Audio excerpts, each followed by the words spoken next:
This story originally appeared on The Athletic, the best place to read about football online. Visit www.theathletic.co.uk/Tifo Football for a 30-day free trial and 50% off an annual subscription.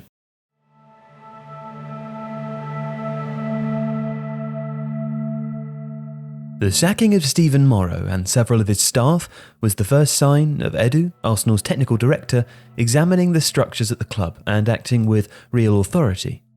Relations had not been ideal between Morrow and Per Mertesacker, head of the academy. In an ideal world, the decision-makers responsible for scouting, recruitment and player development would share a healthy rapport with the best interests of the club in mind, but the disharmony has been problematic. One of Edu's first observations when he returned to Arsenal in the summer of 2019 was to notice the sheer number of staff across various departments. The club have been explicit in promoting youth development as a key part of their operation, so if this was a case of too many cooks spoiling the broth, it was time to simplify the menu.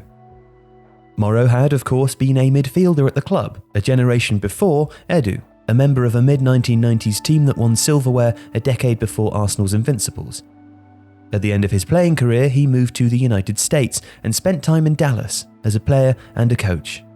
It was there he came across one of the highest executives in Major League Soccer, a certain Ivan Gazidis. When Morrow first rejoined Arsenal, a few months before Gazidis arrived as chief executive, his job was initially to supervise their international partnerships. Arsenal had links with various clubs overseas, including Stan Kroenke's Colorado Rapids. There was also an attempt to run an academy in Greece, which could be a stop-off point for young talent from outside the EU en route to Arsenal. That operation closed without any notable success. It was Gazidis who promoted Morrow, though, creating a role that had not previously existed at the club, head of youth scouting.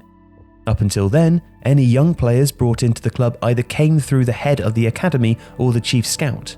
The new role of a head of youth scouting added a further layer of confusion. Who ultimately made the final call, and who held responsibility for which decisions? Morrow had strongly fueled ambition from the moment he returned to Arsenal to work behind the scenes. In the 11 years he was at the club in his post-playing career, he was happy for his hat to be in the ring when important positions came up. And when the post of head of the academy was available in 2014, he was keen to be considered. But the Dutchman Andries Jonker got the job, resulting in an almost instant personality clash with Morrow. The two men did not see eye to eye. And more recently, Morrow was keen on the technical director job that eventually went to Edu. Morrow himself had come through Arsenal's youth system when it was a very different beast, when boys on the YTS scheme had to clean first-team players' boots and do menial jobs around their then Stadium Highbury and the training ground. It was an era where everyone knew everyone and the staff was small enough to encourage that atmosphere. Now, looking at Arsenal's first team today, the influence of the academy is obvious, with Joe Willock and Bukayo Saka playing regularly. Reece Nelson and Emile Smith-Rowe are hopeful of more game time in the Europa League, and Eddie Nketiah scoring goals on loan at Leeds United.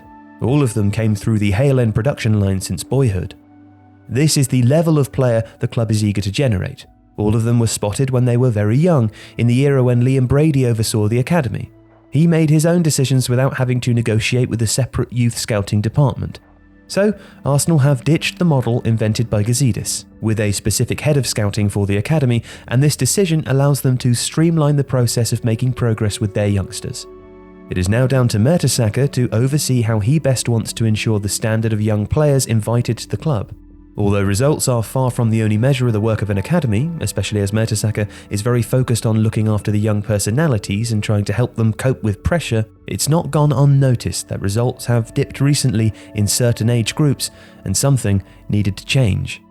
Morrow's time was up, and if there is a decision to be made in future with regard to personnel, Edu has shown himself unafraid to make it. The script for this video, written by Amy Lawrence, originally featured on The Athletic, the best place to read about football online. Whether it's more in-depth insight, dedicated local reporting about your team, or rich storytelling from around the world, you'll find it all in one place. And for more behind-the-scenes reporting on Arsenal, including David Ornstein's exclusive last week, get a 30-day free trial by visiting theathletic.co.uk/Tifo Football and get 50% off an annual subscription. To support Tifo, support The Athletic. Thanks for watching.